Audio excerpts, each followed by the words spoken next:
বিয়ের পরে মেয়ের সংসারে মা বাবার দায়িত্ব কোথায় শেষ? বিস্তারিত এই আন্টির মুখ থেকে শুনুন।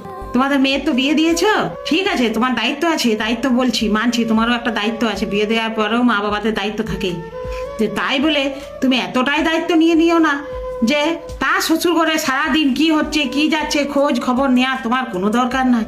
তুমি যাদের ঘরে দিয়েছো তাদেরও একটা দায়িত্ব আছে, যার সাথে দিয়েছো তারও একটা দায়িত্ব আছে, আবার যার সাথে দিয়েছো তাদেরও একটা করে মা বাবা আছে, তাদেরও দায়িত্ব আছে, তাদের ছেলের বউকে কেমন করে রাখবে। তোমার কত খোঁজ নেবার দরকার নাই, কটায় ঘুম থেকে উঠলি, ক বোতল ফিল্টার থেকে জল ভরলি, কোথায় গেলি, কি খেতে দিল, মাছের পিসটা কত বড় দিল, মাংস ক পিস দিল, কেমন রান্না করেছিল, ঝাল লেগেছিল কি না, জল দিয়েছিল কি না, তোমার কত খবর নেওয়ার দরকার নাই গো। মামনিদের মা দিকে বলছি, বুঝলে?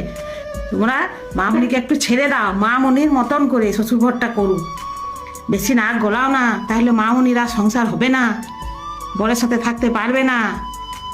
তোমাদের কর্তব্য যতদিন তোমরা ঘরে রেখেছিলে শিক্ষা দেওয়ার, যতদিন তোমাদের দায়িত্ব ছিল শিক্ষা দেওয়ার, ততদিন তোমরা শিক্ষা দিয়ে দিয়েছো।